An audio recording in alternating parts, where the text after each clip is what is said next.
देवता फूल नहीं भाव स्वीकार करते हैं। सुबह बहुत शांत थी, हवा में न कोई शोर था न जल्दी। एक भक्त अपने आंगन में खड़ा था, हाथ में फूलों की टोकरी लिए। वह फूल नहीं चुन रहा था, वह अपने भीतर के भाव चुन रहा था, क्योंकि वह जानता था ईश्वर को रंग या सुगंध नहीं चाहिए, ईश्वर को चाहिए मन की अवस्था। फूल तो बस एक भाषा है जिससे भक्त अपने हृदय की बात कहता है।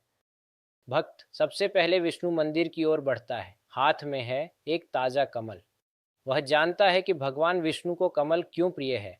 कमल कीचड़ में जन्म लेता है, पर कीचड़ उसे छू नहीं पाता।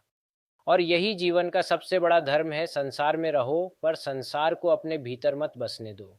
जब भक्त कमल अर्पित करता है, वह सिर्फ फूल नहीं चढ़ाता, वह प्रार्थना करता है कि हे नारायण, मेरे जीवन में धन आए पर धर्म के साथ, सफलता आए पर अहंकार के बिना। ऐसा करने से भक्त के जीवन में स्थिरता आती है, निर्णय स्पष्ट होते हैं और समृद्धि टिकती है। फिर भक्त शिवालय की ओर जाता है। यहाँ न रंगों की चकाचौंध है न सजावट, हाथ में है केवल बेलपत्र। भगवान शिव को बेलपत्र इसलिए प्रिय है क्योंकि इसकी 3 पत्तियां मनुष्य के 3 गुणों को दर्शाती हैं, सत्व, रज और तम। शिव ये नहीं कहते कि किसी एक गुण को नष्ट कर दो, वे कहते हैं तीनों को संतुलित करो। जब भक्त बेलपत्र चढ़ाता है, वह भीतर से कहता है, मेरे भय शांत हों, मेरे रोग मिटें और मेरा मन स्थिर हो। ऐसा करने से भक्त के जीवन में मानसिक शांति आती है, भय कम होता है और कर्म हल्के हो जाते हैं। इसके बाद भक्त लक्ष्मी मंदिर में प्रवेश करता है। हाथ में फिर कमल है, पर इस बार कामना अलग है। माँ लक्ष्मी को कमल इसलिए प्रिय है क्योंकि कमल सिखाता है, धन आए पर विवेक के साथ। भक्त माँ से धन नहीं मांगता, वह मांगता है धन को संभालने की बुद्धि। ऐसा करने से भक्त के घर में धन आता है पर कलह नहीं, समृद्धि आती है पर असंतोष नहीं। फिर भक्त सरस्वती के समक्ष बैठता है, हाथ में सफ़ेद पुष्प हैं।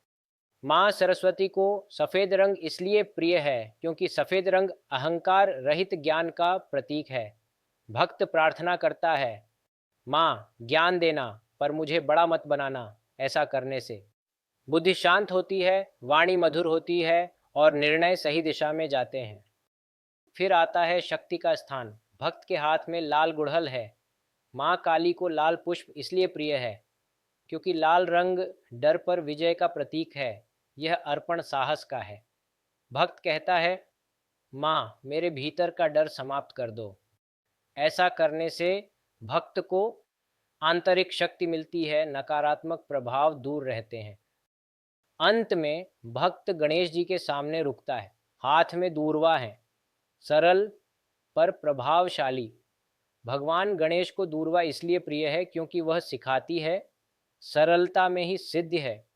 ऐसा करने से मार्ग के विघ्न हटते हैं और कार्य पूर्ण होते हैं। सी और अपडेट्स के लिए चैनल सब्सक्राइब करें, शेयर करें और बेल आइकन दबाएं ताकि हर नई वीडियो सबसे पहले आप तक पहुंच पाए।